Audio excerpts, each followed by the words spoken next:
Hello, everyone. How's it going out there? Good to see a good crowd here. Welcome to Tasting Together from Cicerone Certification Program.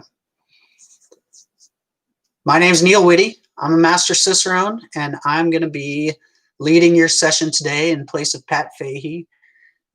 Pat's your usual instructor here, but I'm filling in for him. He's got a full plate this week and is deep in some other projects. And when he approached me last week about doing this for him, we talked about what style should we do next. And I saw a big gaping hole in the schedule, and I said, let's do American lager beer. This is a fun topic. It's polarizing for a lot of people, but it's a fantastic style with a lot to talk about. If you haven't ever been here before, welcome. Good to see you here at the Cicerone YouTube channel. Again, this is Tasting Together. If you haven't been here before, this is a nice kind of fun, relaxing, instructional session on a particular beer style. We've done probably 20 of these things so far. And each one focuses on a particular beer style. So we want to give you a little bit of background on the history and the recipe and the formulation and tasting notes and pairing notes on a particular style. But we also want to make it fun too. So, we're drinking beer as we're doing it. You can certainly participate with a beer in hand. Hopefully you can. But even if you can't, it's just fine. You should get some good takeaways from this session. So if you have been here before, welcome back. Maybe you were here last week. Pat did a session on Belgian Triple, another really great style. You can find that if you missed it, you can find that in the YouTube channel. So we have all of the previous Tasting Together sessions archived on the YouTube channel right here where you already are. Hit that subscribe button, go ahead and browse through all that stuff, and you can access all of the previous Tasting Together sessions, including a few that I've done in place of Pat. So there's some really good ones here. So next week, before we get started, Pat is going to be talking about pumpkin beers, an appropriate one for the end of October. So that should be a fun one. So again, hit that subscribe button. Check out past sessions. This particular one, if you got a split early or whatever, this will be posted on the YouTube channel after we're finished here today. So again, welcome everybody. This week is American lager beer. So this is a nice fun one. Myself, I am drinking Miller High Life. Got a tall boy as well, so I'm going to go ahead and pour this so I've got something to sip on. Pouring this into my Spiegelau lager glass.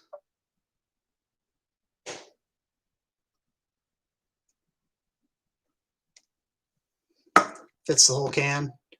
Cheers, everybody. Welcome to the session. Welcome to the end of another work day.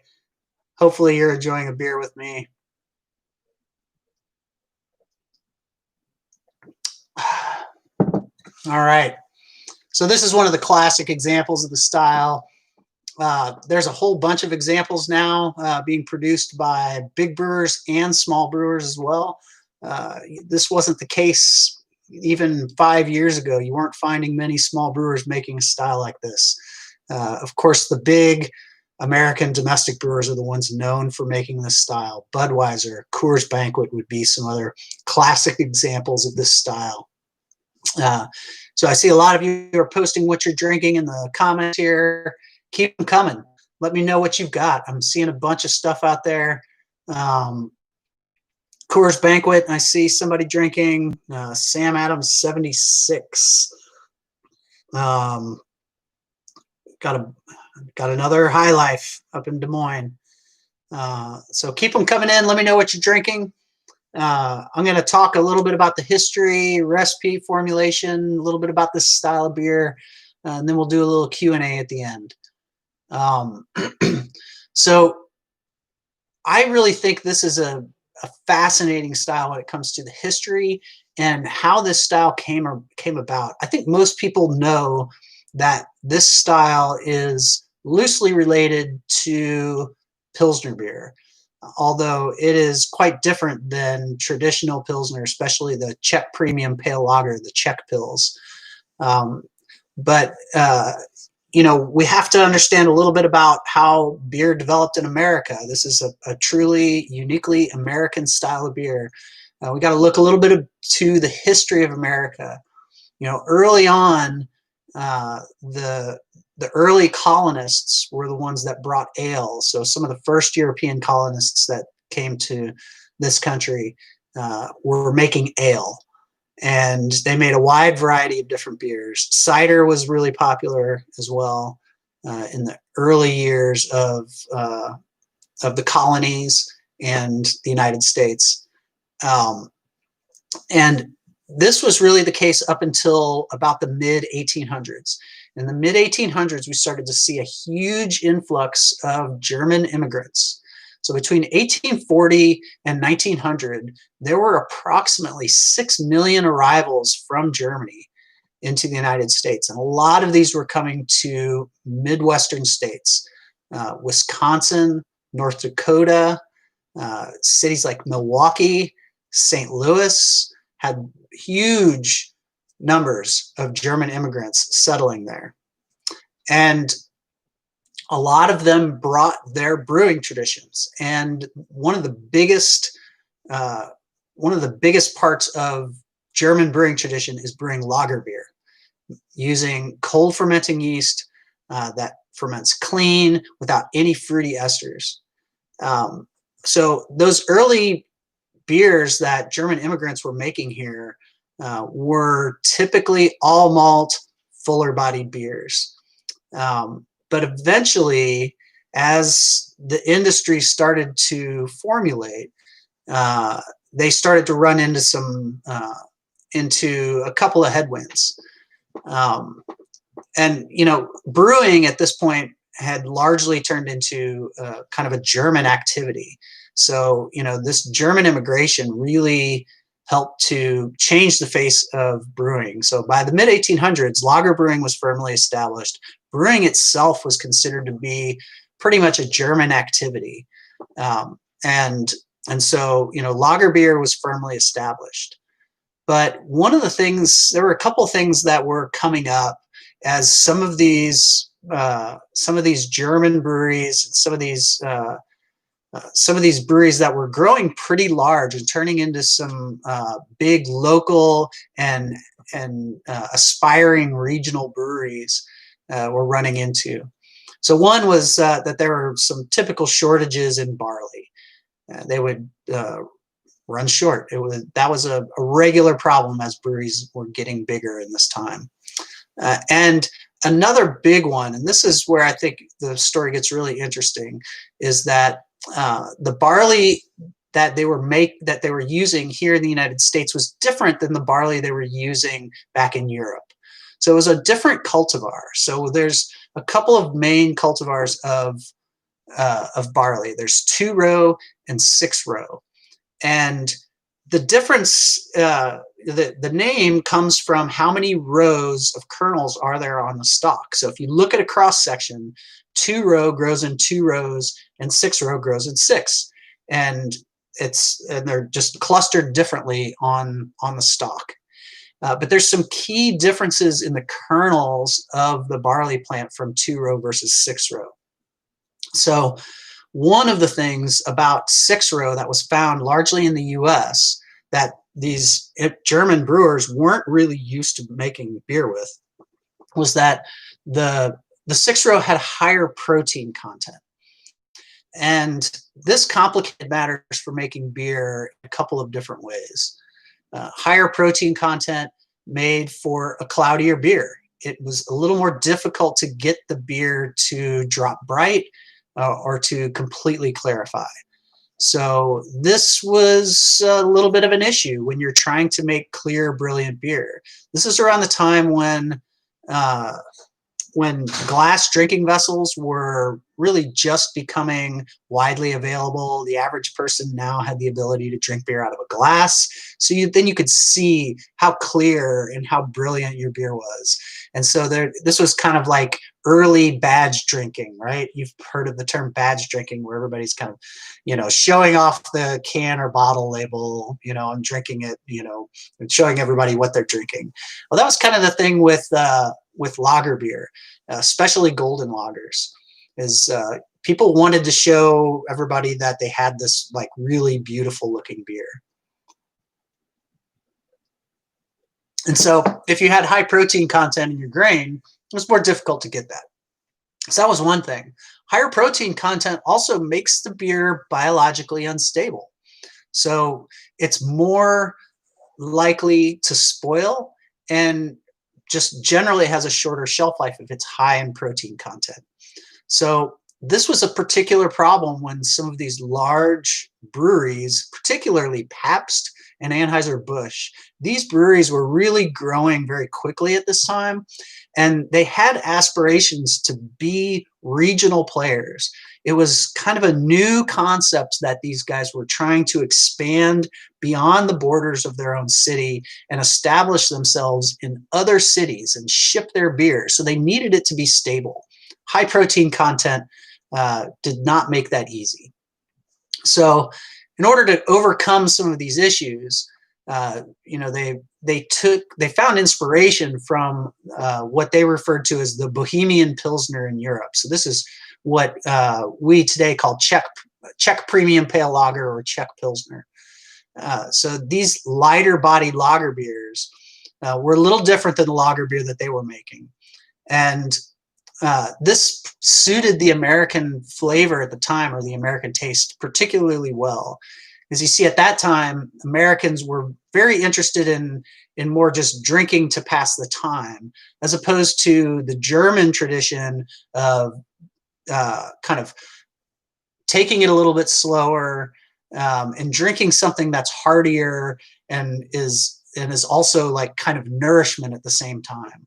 That wasn't really the American tradition. So with that inspiration from the Bohemian Pilsner, they set out to make something lighter, and they did that by incorporating other grains into the grain bill, specifically corn and rice. So what corn and rice do is they dilute the protein. So this protein content that was so problematic was diluted with the addition of corn and rice, because those grains don't have the protein content. So when you add corn or rice to the mash, you're diluting that protein content, and you're able to make a clear beer more easily, and a beer that's more shelf stable, and you're able to ship it further with a longer shelf life. And it suited the American palate at the time, because one of the other results of using rice and corn was that it lightened the body of the beer, it lightens the malt flavor, and it lightens the color of the beer. Because you see, these are unmalted grains, and the color and the malt flavor in barley malt and the body, all of that comes uniquely from barley. So that malt flavor comes from kilning and the malting process, and corn and rice being unkilned and unmalted didn't contribute that malt flavor. They also don't contribute those complex carbohydrates that barley malt does. Those complex carbohydrates remain behind after fermentation and add body and sweetness to the beer. So the more grain you're putting in that lack those complex carbohydrates, the more it lightens the flavor of the beer overall. So this really helped them in a lot of ways to suit the American palate at the time, and to not use as much barley, so they were less likely to run out, and to dilute that protein so it was more shelf stable. So it also, it kind of developed this symbiotic relationship too with it.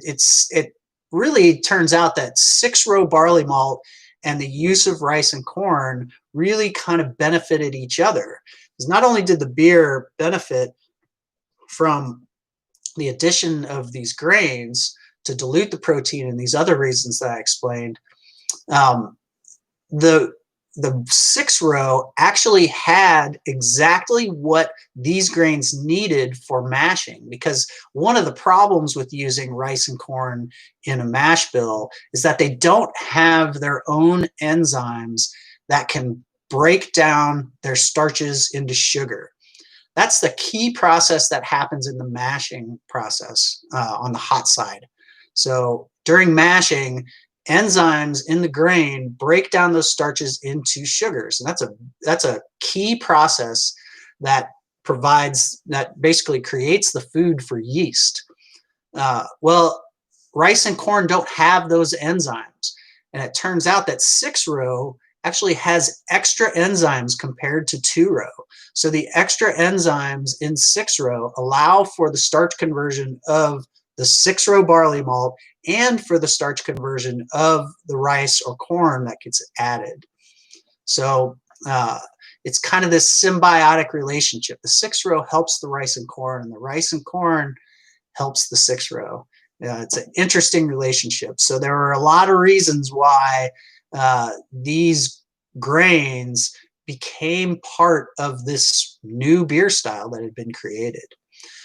So it was really about in the 1870s that we start seeing this style of beer pop up and become quite popular. And this is the style of beer that some of these larger growing breweries were really started to build their businesses on.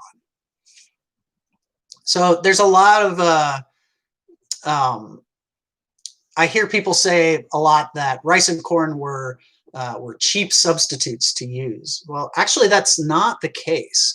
There have been certainly times where rice or corn was cheaper to use than barley. But at the time, they certainly were not. This was actually a more expensive process, more expensive for the grain in a lot of cases, and more expensive from a process standpoint. Because in order to process these grains, you had to have a whole extra step in the process and a whole separate vessel. You see, these grains needed to be prepared for mashing. The starches needed to be what we call gelatinized. So that gelatinization is essentially preparing those starches for mashing, making them friable enough where they could break down and be exposed during mashing and break down into sugars. So it's a necessary process. So the gelatinization for barley malt happens in the malting process. But rice and corn don't undergo a malting process. So to gelatinize those starches, the rice or the corn needs to be cooked at a really high temperature, higher than mashing temperatures. So they cook it at near boiling temperatures to gelatinize those starches. And then after those starches have gelatinized, they add that cereal mash back into the regular barley mash. And that's where the starch conversion takes place. And that breaks down into sugars. So it's a whole extra step that takes place. This is actually it was a more expensive process. And these beers sold at a premium price. And there was also, even when it came to corn was even more expensive from a process standpoint, because the outer layers and the germ of the corn kernel are actually quite oily. So it needed to be processed more to remove that oily germ. Otherwise, all of those corn oils would potentially go rancid or cause your beer to spoil prematurely. So there were a lot of complications in using these grains. They weren't used because it was easy, and they weren't used because it was cheap. It solved some issues that they had, and it suited the American palate at the time. So the net result, like I said, is the use of these grains lightens the body of the beer. It lightens the malt flavor, and it lightens the color of the beer. So you have a beer with a lot less of all of these characteristics. So with less malt flavor and less body, it's only natural that hopping rates would go down to match. Pilsner in particular is a pretty hoppy beer to begin with. So if you're dropping out malt flavor, you need to drop hopping rates to match. And this is what happened. So you have now a beer that's very light bodied, with very light malt flavor, very lightly flavored, little hop bitterness, little to no hop aroma and flavor. And the net result is you have a beer that doesn't really have a dominant flavor. The emphasis on these beers is really with carbonation, effervescence, refreshment, crispness, those types of qualities. There's not really a dominant flavor that really pops in these beers. So, you know, as the brewing industry went into Prohibition and the Great Depression, and then ultimately World War II, three really, you know, kind of three big major socioeconomic events that really hit the brewing industry, in addition to all kinds of other industries. But with Prohibition, the brewing industry really got hit. As they emerged, as these breweries emerged from Prohibition, and you know, and coming out of World War II, this ended up being the dominant beer style. There was a lot of competition from spirits-based cocktails and things that were very light and refreshing, and this beer really fit the bill.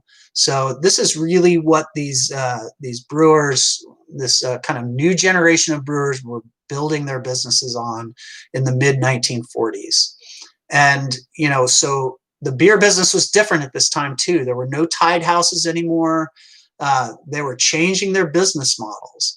So now they're starting to focus on distribution and growing, not through tied houses, but growing through marketing and selling beer and sales teams and getting out to different markets. Now they've got, you know, lines of distribution being established throughout the country. Refrigeration is now a factor. So all of these things lead to kind of more of a mass marketed consumer product. And this really fit right into the advertising age in the 1950s. And as these fewer and fewer breweries start growing, they start gobbling up other breweries. There's a lot of consolidation. And by the late 70s, you've got, you know, you've got probably, I think it was 89 breweries in 1978. So that was the low point of the number of breweries in this country. And they were all generally making this style of beer. So this was, you know, this is kind of the history of this beer and how this pretty much came to rule the world in the early part of the 20th century, or at least rule American beer culture, I should say.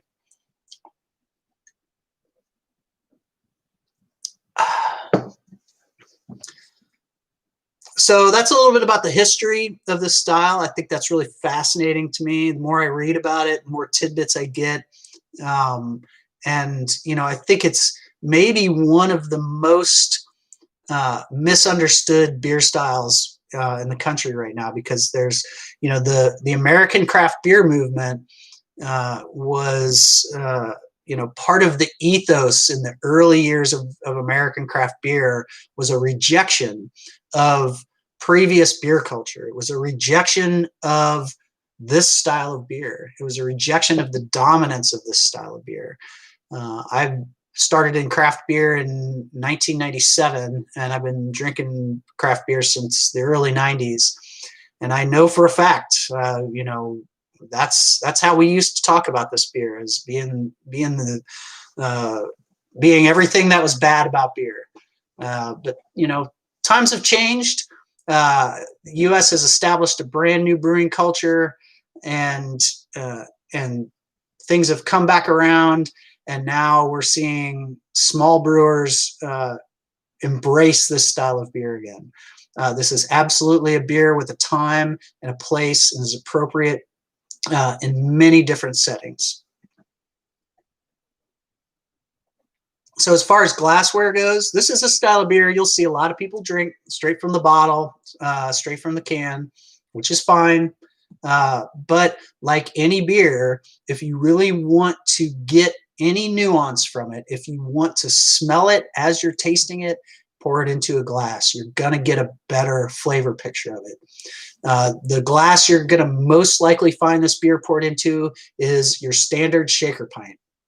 And, you know, this is the shaker pint kind of fell into that role accidentally, I think. But this is what you're going to find most beers poured into. I think, you know, this I think is a good version of the shaker pint. It's a little more elegant, but it has generally the same type of shape. The Spiegelau glass, this is their lager glass. It has, you know, a tapered, outward tapered angle to it, and you know, no potential for trapping volatile aromas like a tulip does, because there's not really a ton of volatile aromas in there that you want to be trapping to enjoy anyway, right? This is something that you know, that you don't have a lot. You don't have delicate fruity esters. You don't have delicate hop aromas in here that you need to be trapping in there. So this shape of glass is meant for just easy consumption. So the recipe formulation for this can be made. You've got typical 6-row barley, often Pilsner malt, very light toasted barley malt. It can be 6-row or 2-row.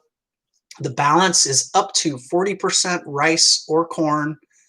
Hops are typically European varieties, although it doesn't matter a whole lot. It's mostly just bittering.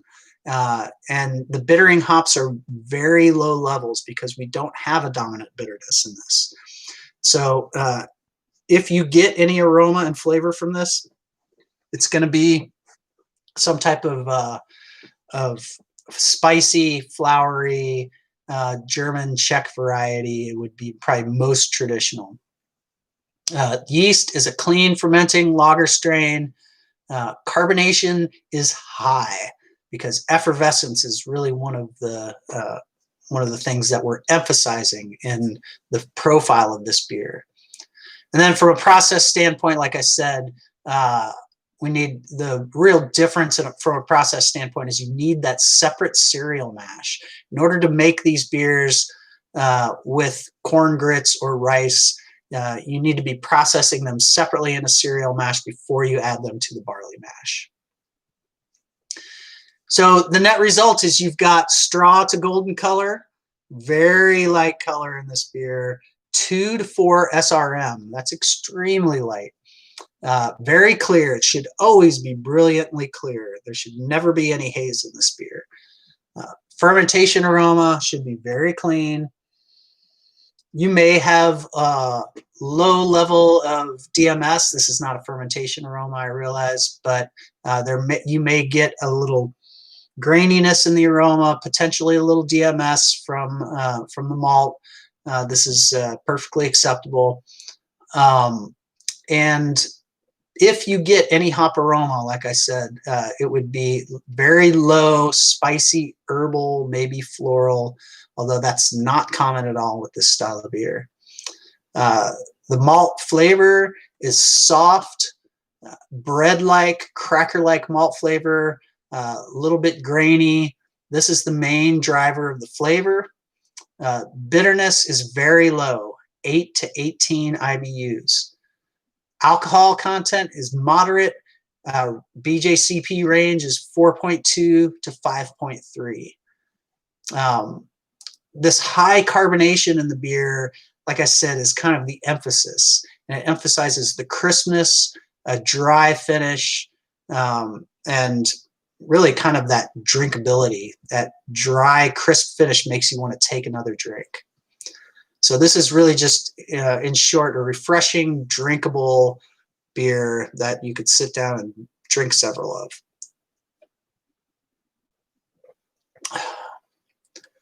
Some similar styles to this would be American Light Lager. I think it was 1975 when Miller Brewing Company introduced Miller Lite. This was the first real big commercial success of light beer. There had been a few other breweries that had introduced some type of light, low-calorie version of this style of beer.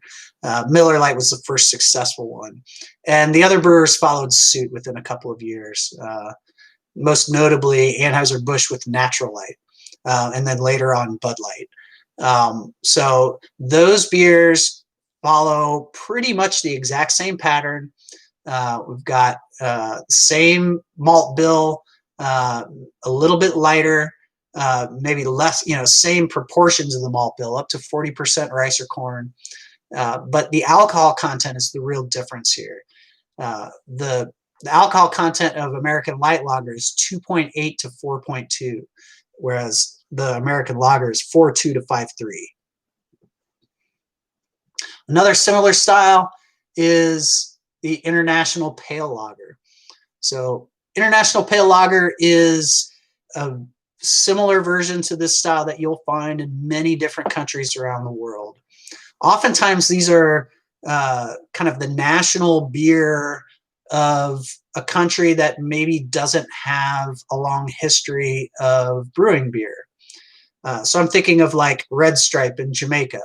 Now, they may have been making, I don't know how long they've been making beer in Jamaica, but I know that hops and barley are not native to Jamaica, right? There's countries all over the world where hops and barley are not native, and so thus those countries don't have long brewing traditions. So it's an industry that's been imported.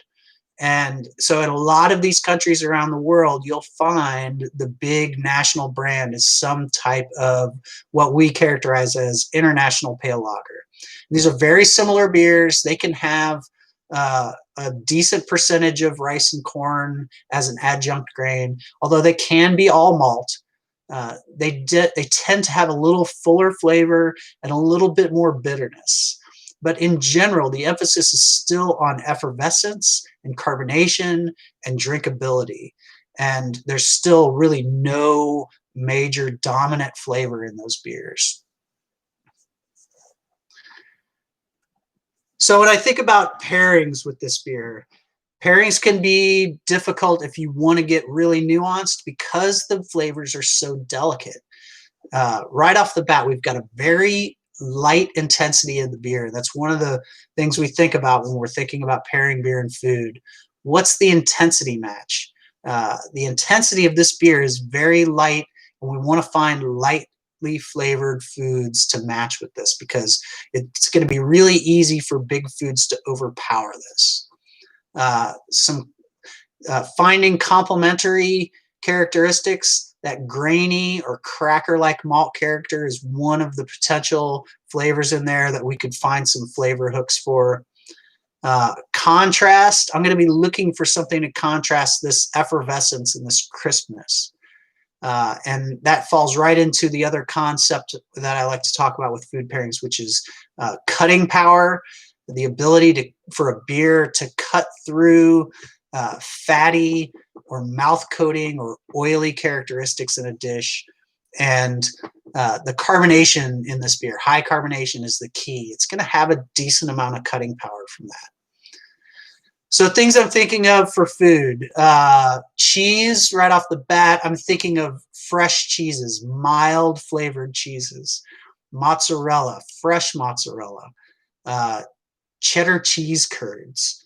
Manchego is another good example. Very lightly flavored cheese that'll match the intensity of this.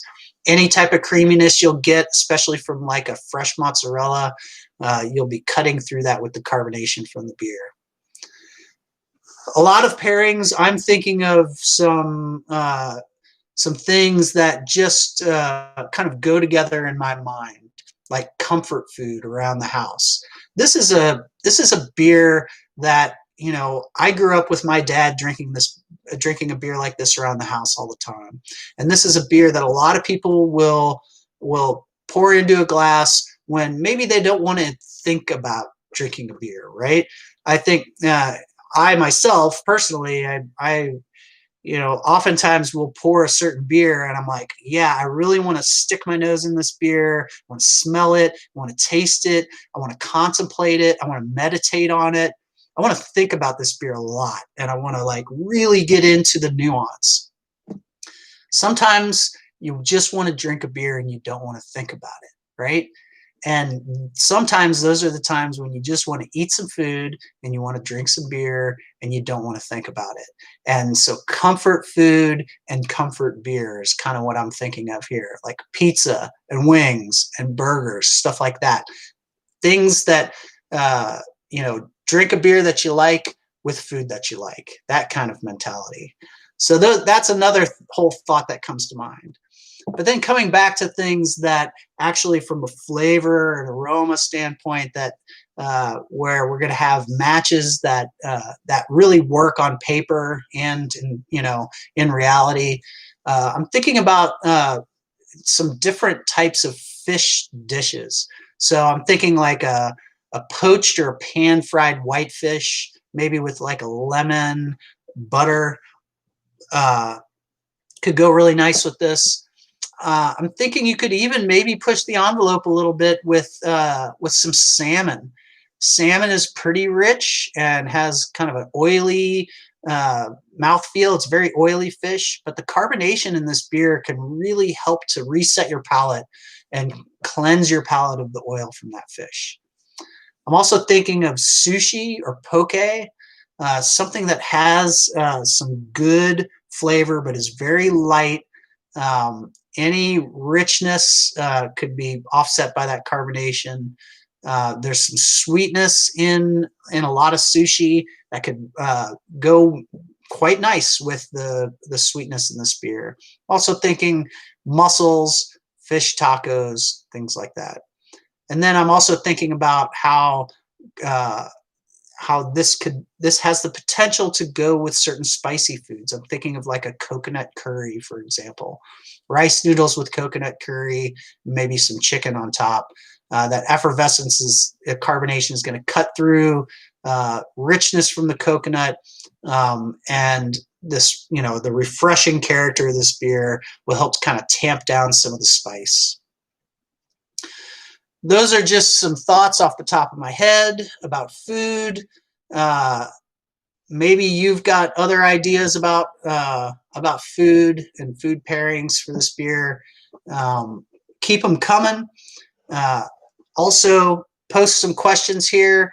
I've got a few questions that that have been coming in that I'm going to attempt to answer here. So I'm going to go through. I'm going to dive right into a couple questions here. Can you comment on the apple or acetaldehyde in Bud and banana or isoamyl acetate in Coors? Are these real things or urban macro myths? So there are some fermentation characteristics that can be produced by lager yeast. It's cold fermentation. Typically, clean fermenting lager yeast doesn't produce things like isoamyl acetate. But the thing about lager yeast is that it does produce esters. It just produces them in very low levels, lower than the threshold of what the average person is going to get.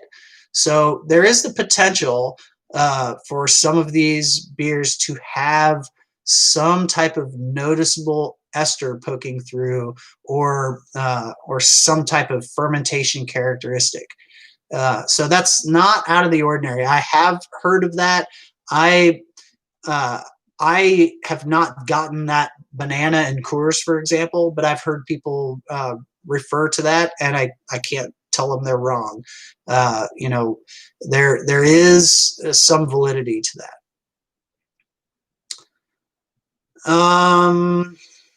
Let's see. To what extent did anti-German sentiment change the marketing of American lager? Well, I I can't say how it affected the marketing of American lager. I do know anti-German sentiment played a big role in uh, how the politics played out leading up to Prohibition. Because as the United States was getting involved in World War One, there was and the brewing industry was largely seen as a German industry. uh, there were brewers that were help trying to lobby against uh, um, against the temperance movement, and were teaming up with some German groups to do this, and it ended up giving them kind of a bad look and not helping the cause at all. So anti-German sentiment did end up hurting the industry quite a bit in that lead up to Prohibition. I can't speak to the I can't speak to the advertising. I have this book right here, and I'm just going to go ahead and talk about this. If you want to learn more about American beer, this book by Maureen Ogle is fabulous. I've been reading this lately, and there's some great takeaways about this style of beer in here too. That's why I've got it sitting here. I've been looking a few things up in there. It's fantastic, and she talks a lot about that. So if you don't have that, pick it up. It's great. Um, let's see, moving on. When smaller brewers choose to make an American lager style, are they trying to add some character to make it better or more different than a Bud or Miller? Well, I can't speak to what the motivations of a particular small brewery might be. I know personally a lot of brewers who obviously appreciate a wide range of different full flavored beers, but also appreciate a really good American lager beer or American light lager. That maybe they might be making IPAs and Berliner Weiss and lots of different wild ales during the day, and then when they're done, maybe they're drinking a Miller High Life, and they enjoy that beer, and that's the type of beer that maybe they want to make a version of that themselves. So I don't know how many of them are thinking they're going to make a better version. And I think saying that it's a better version maybe implies that there's something wrong with this in the first place. I don't think there's anything wrong with it. Now, a more flavorful version might get you into maybe a different style altogether. Maybe you want to make German Helles, fuller malt flavor, no adjunct grains used in it at all. You might see that. You might see some brewers, wanting to make something light and refreshing, but maybe not as lightly flavored as this. So it's hard to say what motivates brewers to make certain things, but I think I would probably argue with the notion that there's even kind of making these beers better because they are what they are. If you think that something different tastes better, then by all means make something different. But these guys have been doing these beers for a long time, and they know what they're doing, and they're about as good as they get for this style of beer. Can the corn rice be treated prior to brewing to eliminate the additional boil step? Well, yeah, sure. So you can get corn syrup, or you can. That's basically processed corn starch reduced down to it's already been broken down, and you just add it on the hot side. So you can get different forms of rice and corn without having to actually process that. That's part of what we've seen with the the advertising wars of the last year or two with corn syrup in beer. Whether are you using corn or are you using corn syrup, that type of thing. So yeah, there's ways around that. Um, why would Jamaica want to use a barley that required adjuncts instead of importing a barley that had less protein? Uh, so that's a good question, but I think the Jamaican example, and I can't speak. First of all, I can't speak to the formulation of Red Stripe in particular. It may very well be an all malt beer for all I know. I don't know for sure.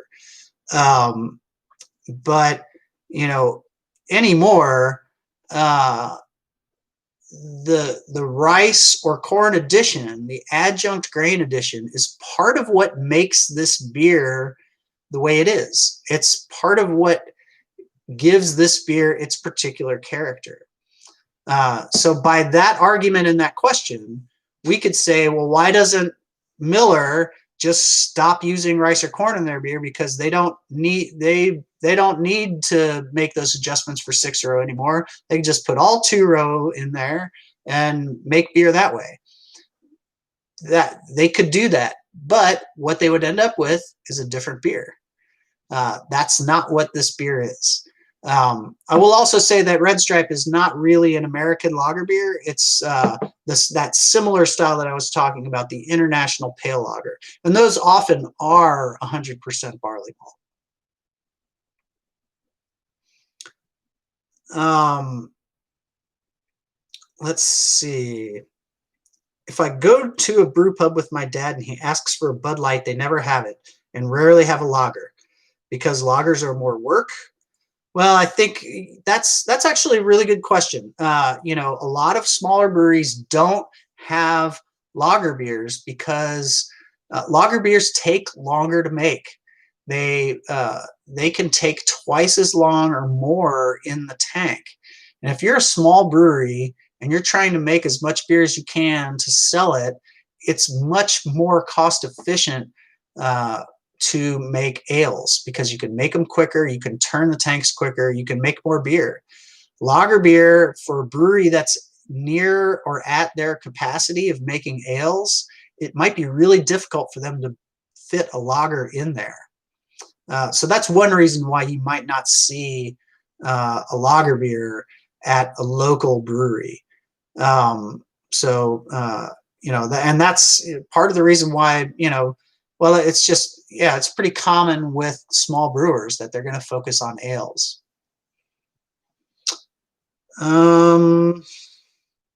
Having not attended a ton of beer festivals or competitions, how often does this style get experimented with and or submitted?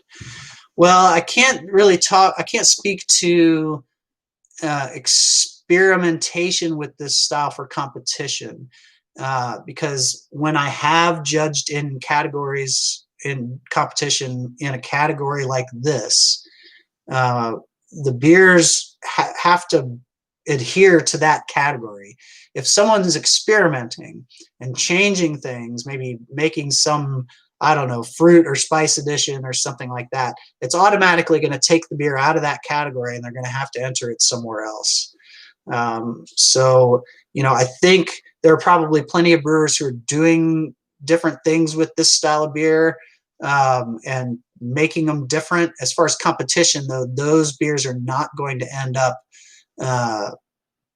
entering those into the traditional category. I'm not sure if that answers that question or not.